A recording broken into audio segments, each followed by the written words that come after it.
Welcome. It's Thursday, May 24th, and we're going to have a discussion about General Services Committee with Gray Parks and John Lee next on Village in Motion.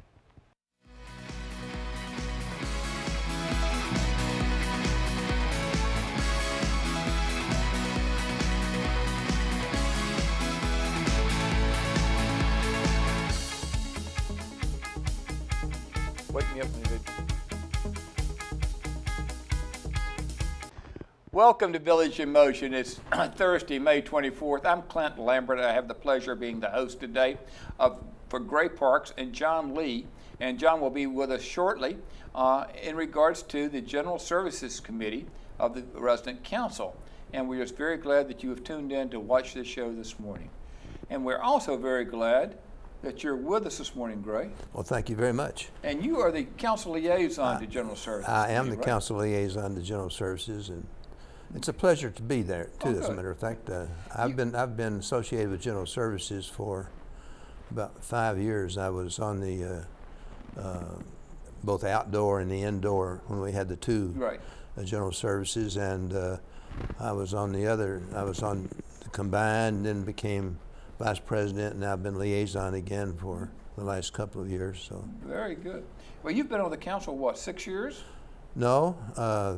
We can only be on 2 terms, so that's 4 years. For 4 years, okay. And this is my 4th year. All right.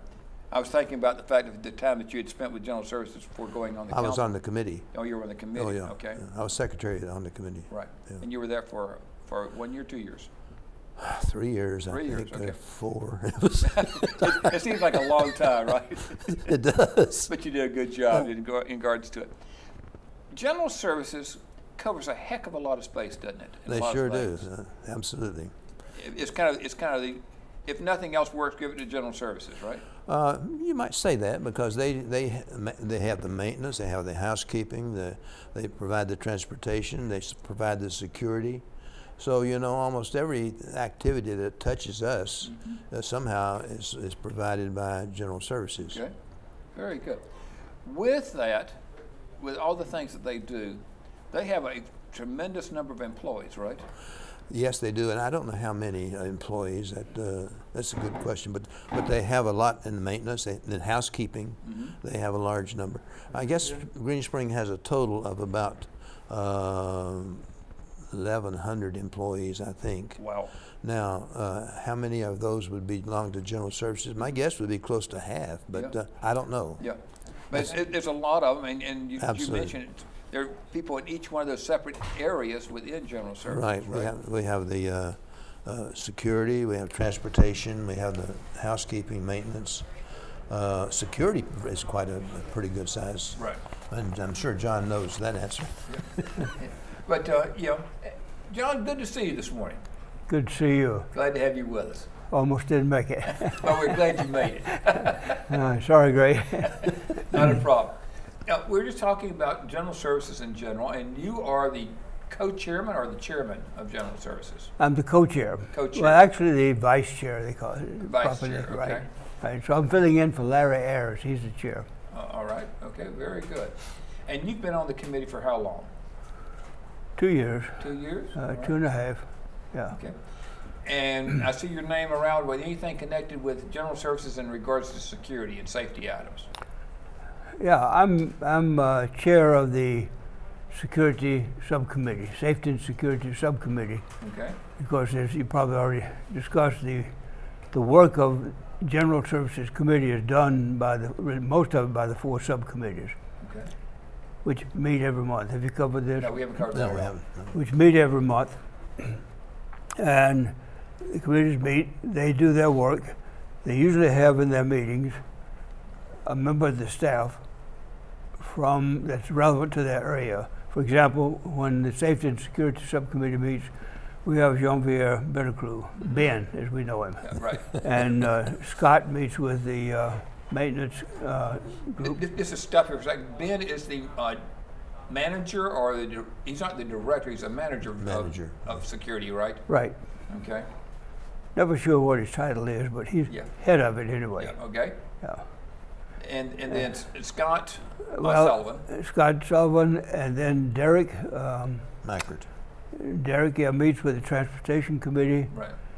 and I'm not sure who meets with the Environment, or they have a group, staff person. Lynn usually meets with the environmental group. Okay.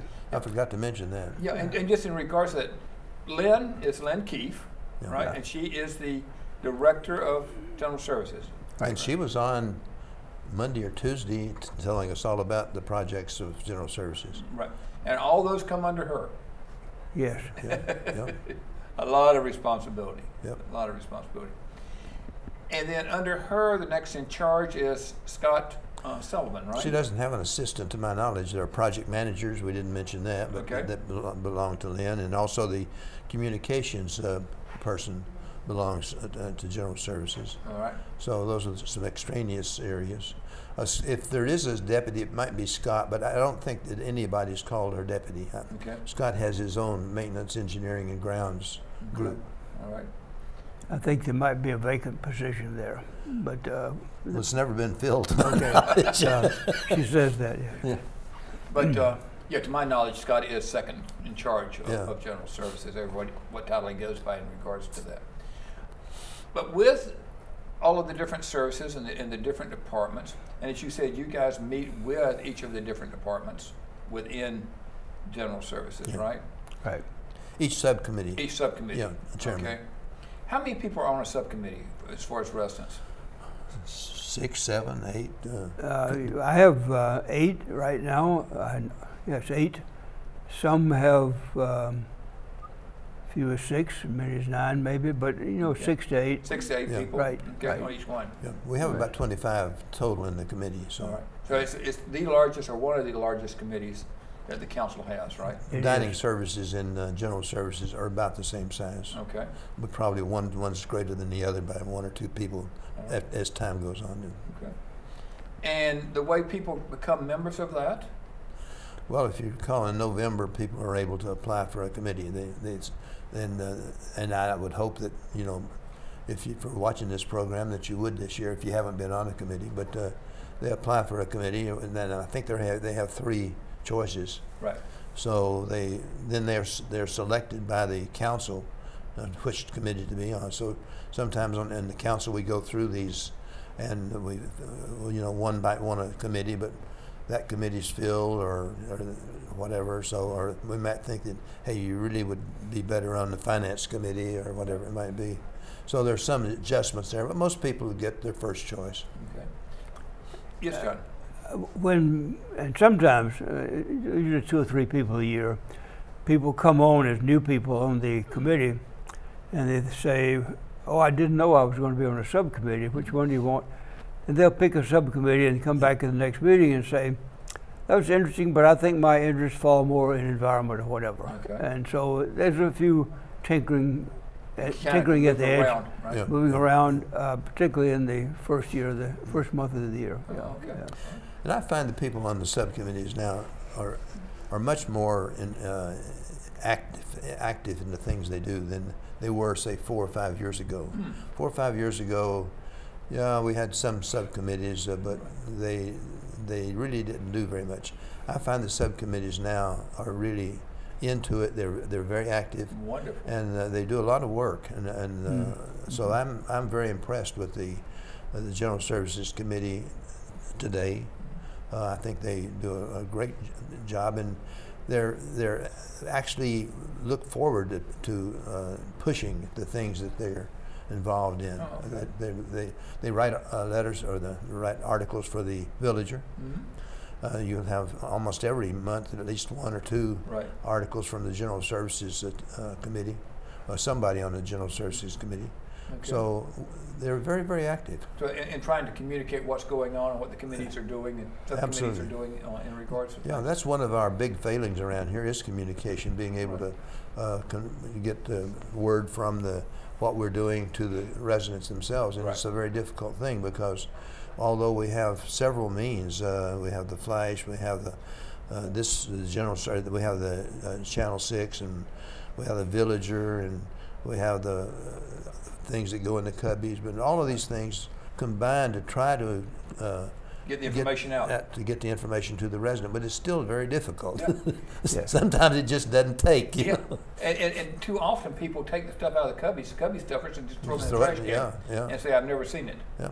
And we've got the resident council meeting, and we've got the coffee with the executive team, and all of these elements try to inform the residents of what's going on here. We serve as really a two-way communication. For example, in safety and security, we try to bring the concerns that we hear from residents, from whatever sources we can get them, including comment cards and listening post comments, and just individual contact with residents.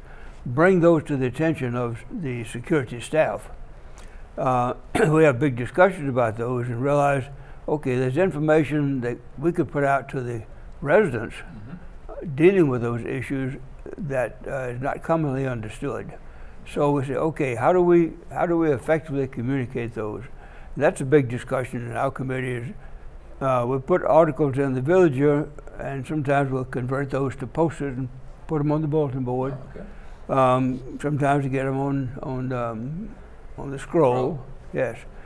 But we keep discussing the fact that, okay, so many people we run into say they've never heard of that. Right. So we keep saying, how do we get that information across? Exactly. Yeah. Right. And hopefully people watch Channel 6, GSV-TV now, and watch the shows that we have, in regards to that. Well, the television survey that we put out in early April, that's one of the questions that that was asked on it. I don't know what the results are yet. We have about 650 or maybe 600, more than 650 responses. Oh, good. I really hoped we'd get at least 1,000. I mean, we do have 1,400 apartments, and all 1,400 apartments got the survey, and most of those 1,400 apartments have televisions, and many of those 1,400 apartments have problems. But yet, you know, if we don't get the surveys back from people, then we don't know, and we're really trying to isolate, because with the surveys, we're going to be able to go into know the floor. We can sort these things so that we can see the floor, and if all the floors having a problem, you know, there's the problem maybe in the wiring. Wiring somewhere, so that survey was designed to provide a lot of information. And one of those is, do you watch Channel 6? Yes. Which is good, because we really don't know how many people do. We don't. That's right. In regards to it, so we need to know. With the committees and with your attempts to get information out, what can the residents do that would help to transmit information? Any thoughts? Oh, that's a good question. Well, we'd hope that if residents who do read information and do understand it would help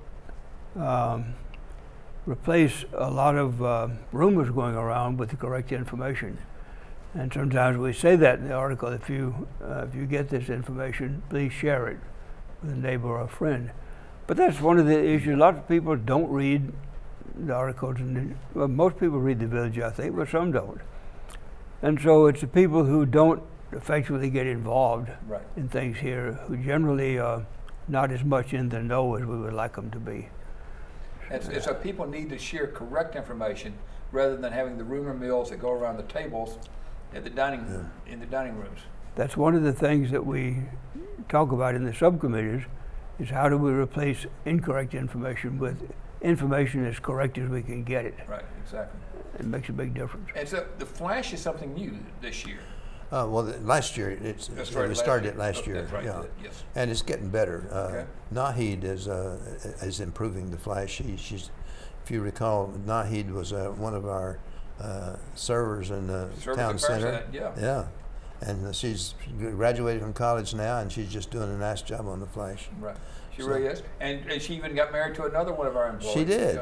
And you know, a little story about Nahid. We were in a meeting in the General Services Committee, and there was a error in the flash. It had said it was whatever the date was, or the time was, whatever the time was an error. Right. And I was sitting next to Lynn.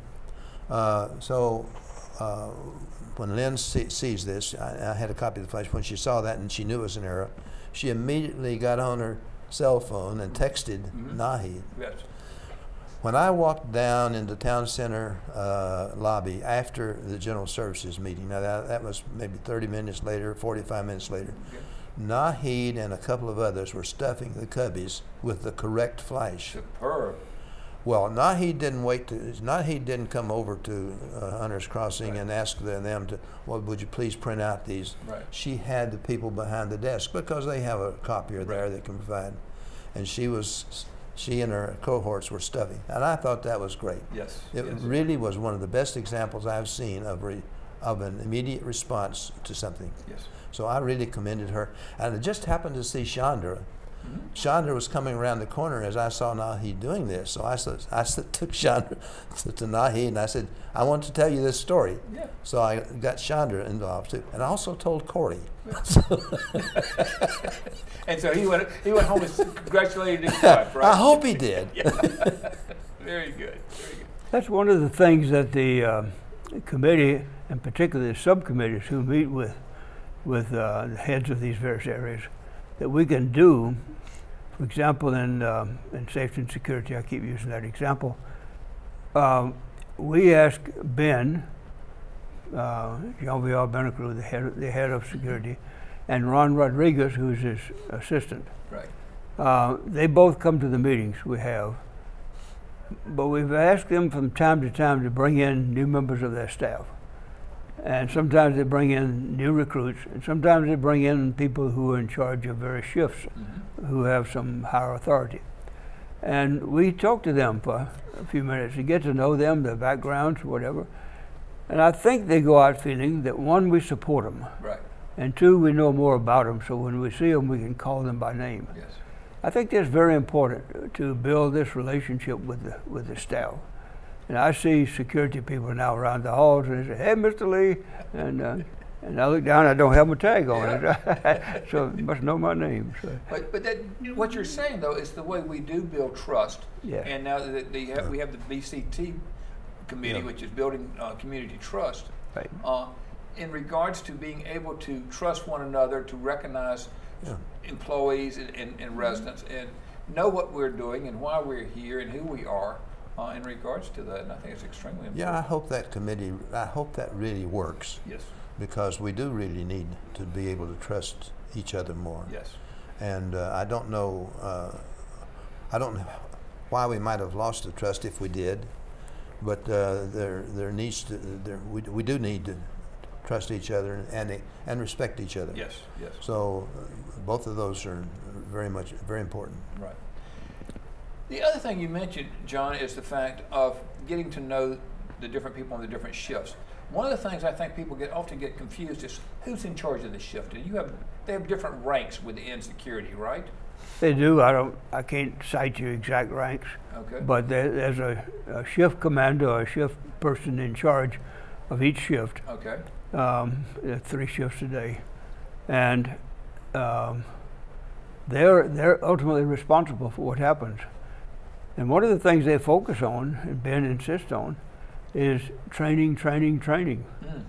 We've been going through a big discussion of emergency management. Are we prepared, Ben, if there is a tornado, a fire, a flood? We won't have a flood on the hilltop here, hopefully. It'll really be a flood. But, yeah. Unless you call it a sprinkler. Yeah, a sprinkler flood. Right. Or, heaven forbid, even somebody called and say, somebody's shooting. Yes. You never know these days. That's right.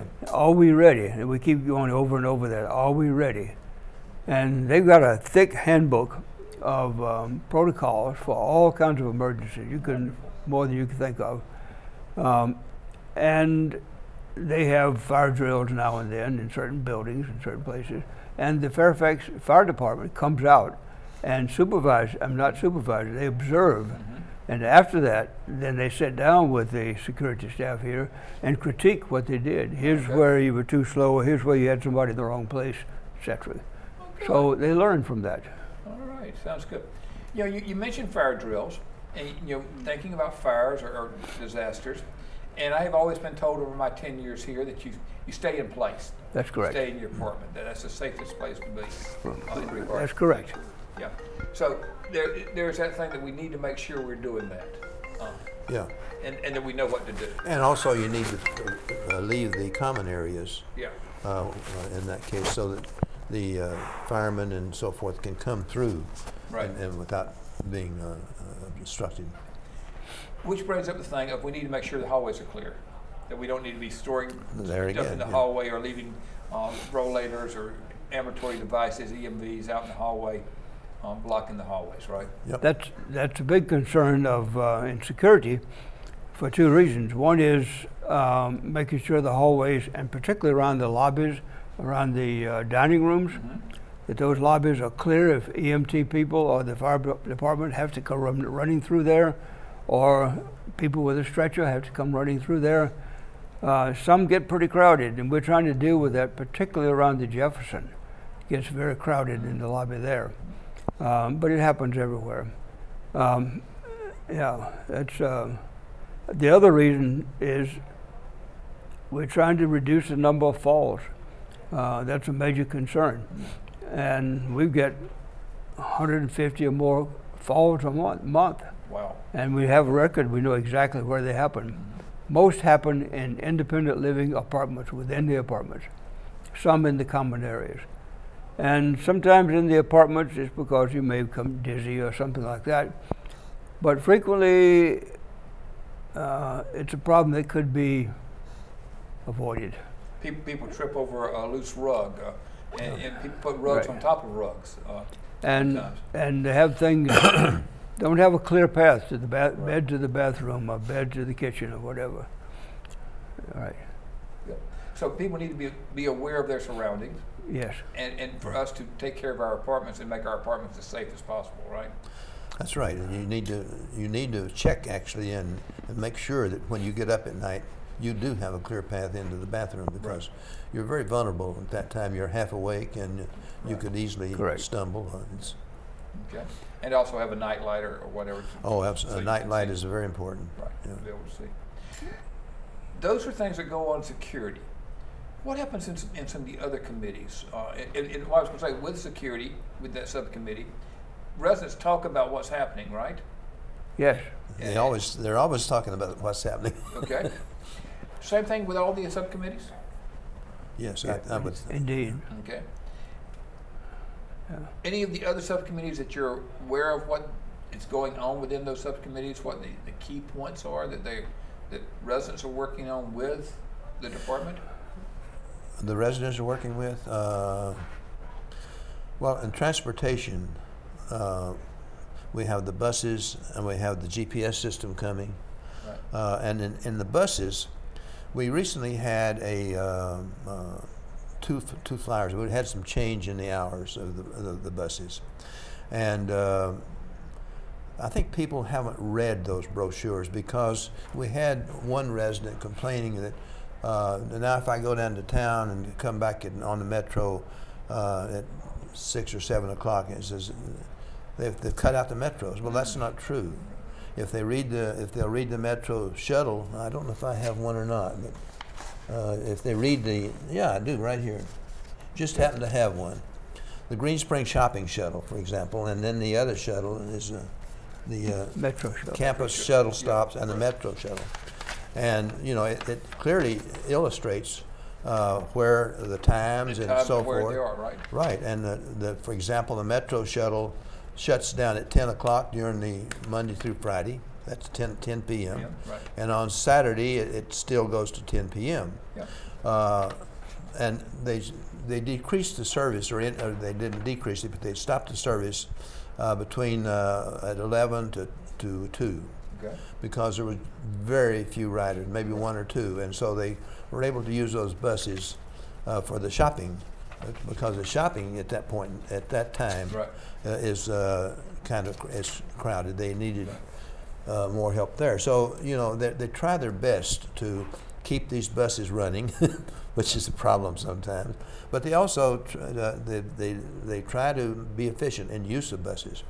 Okay. So, and I think our residents really need to take a look at both of these shuttle schedules and the shopping schedules, so that they do know what time it is, rather than just run off their mouths and without really understanding what they're saying. So really get the knowledge about what's happening and where the shuttles are. That's exactly and right. when they can catch a shuttle. Yeah. And with the new GPS system, we'll be able to know where the shuttle is on campus as well as off campus, right? We had a great demonstration of that GPS system for the regional conference. And we had one shuttle that had the GPS system on it going around the campus. And Wonderful. You could see the movement of it, and you knew exactly where it was. And not only they're putting monitors in these clubhouses, but not only will we be able to use the monitors, but we'll be able to use our smartphones and our computer. Oh, wonderful. So before if you want to check where the shuttle is in your apartment and thinking about using it, you can go to your computer or your smartphone. Oh, this is not a smartphone, it's a smartwatch. Not even a smartwatch, right? As a matter of fact, it's analog. There you go.